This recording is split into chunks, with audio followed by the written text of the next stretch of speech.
Mga kapamilya, sina Chrismer, Aizel at Russo na nga mga nalagay sa alanganin sa linggong ito.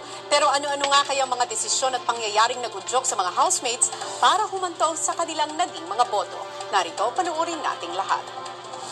2 points. Si Chrismer, may times po na nagiging bossy na po siya, lalo na po sa mga weekly task po. 1 point si Russo po, hindi po siya namamansin, tas in a silent treatment niya po kaming lahat. 2 points si Kuya Chrismer, lumalabas po yung ugali niya na pagiging bossy po kuya. 1 point si Kuya Russo po, parang down na down po siya sa sarili niya at saka naaapektuhan po kaming lahat ng housemates. 2 points po para kay Russo po kuya kasi di po siya gumagawa ng gawaing bahay po kuya. 1 point po para kay Chrismer. Once ma-pressure po siya kuya, magsisisi po siya kaagad po kuya kung sino po yung may kasalanan po kuya. 2 points to Mika po. Out of everyone in the house, we haven't really connected. 1 point to Chrismar po. He's always away from us kuya. I feel like he's always with Mika. 2 puntos si Chrismar po. Yung sa mga nakaraang task po, medyo napapataas po yung boses niya kapag nagsasalita siya. 1 point si Mika po ulit. Doon po siya nag-focus kay Chrismar po. Parang si Chrismar lang po ang gusto niyang kausapin. 2 points si Chrismar po kuya kasi po may task po kami ginagawa. Hindi ko po alam kung ano yung naging rason niya pero bigla po siyang sumisigaw kuya and parang pinapagalitan niyo po yung team kuya. 1 point si Aizel kuya. Dahil po sa mga biro niya po kuya na medyo hindi po kanais-nais na mga biro kuya. 2 points po kay Chrismar. Medyo rude po siya. 1 point para kay Aizel kasi mga movements siya sa kitchen tsaka hindi siya ganun ka-clean for me. 2 points si Chrismer. He's changed a lot. Parang umiba po yung ugali niya from how he was when we were still in isolation. 1 point ko para kay Leofer. Lagi lang niyang kinakausap like sila Russo, sila Chico, and then it's Bisaya, ganun. To make me feel out of place. 2 points si Chrismar kuya kasi po masyado po siyang marahas sa mga pagsasalita po kuya. 1 point si Alisa po kuya dahil po napapasobra na po yung kaartihan niya po kuya. Yung pagluluto po ng rice kuya, hindi naman po sinasadya ni Aizel na malagyan po ng buhok yung rice po kuya. Nagrereklamo po siya kuya. May buhok po yung rice kuya. 2 points po kay Chrismar po kuya. He doesn't have to shout po talaga ng mga tao. 1 point po si Mika po kuya.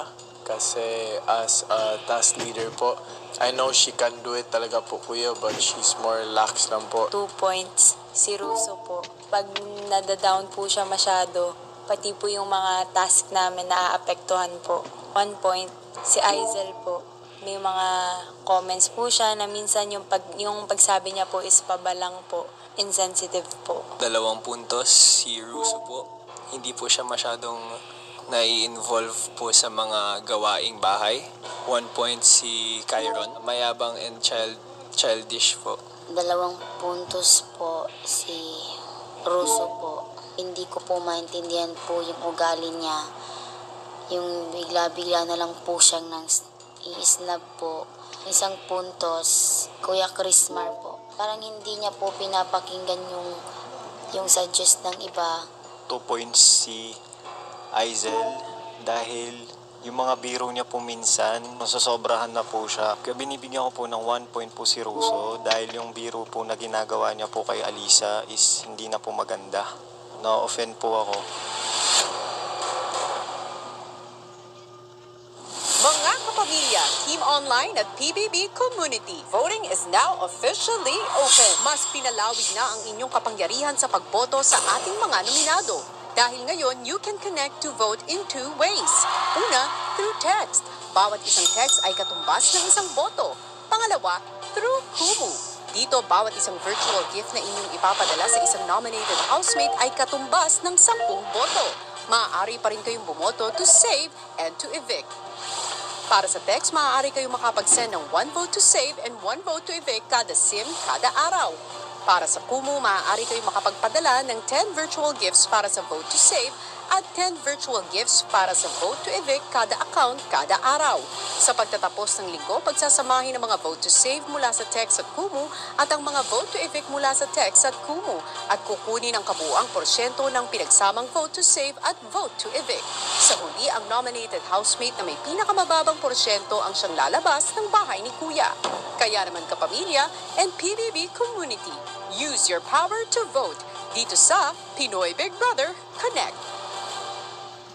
Namarkahan ng mga nominado ang Miss Malakas ng Miss Oriental, Aizil. Ang military son ng Palawan, Chris Mar. Ang bunso boksingero ng Jensan, Rusu. Sino sa kanila ang gusto mong maligtas? At sino ang gusto mo nang lumabas? Test BBS Base Name of Housemate or send virtual gifts to save. Para sa gusto mo pang manatili sa loob ng bahay niya. Text BBS Base Name of Housemate or send virtual gifts to evict naman para sa housemate na gusto mo nang ma-evict. Kumonek na para iligtas ang paborito mong housemate. Pinoy Big Brother Connect. Sino nga kaya kina Chrismar, Aizil at Russo ang mapapalabas ng bahay sa pagtatapos ng linggong ito? At paano nga kaya sasalubungin ng housemates ang bagong taon sa loob ng bahay? At ano nga kaya ang panibagong weekly task ng mga housemates na muling susubok sa kanilang tibay, lakas at galing? Muli ito po si Tony Gonzaga at lahat ng yan ang inyong pakatutukan dito pa rin sa nag-iisang teleserye ng totoong buhay, ang Pinoy Big Brother Connect.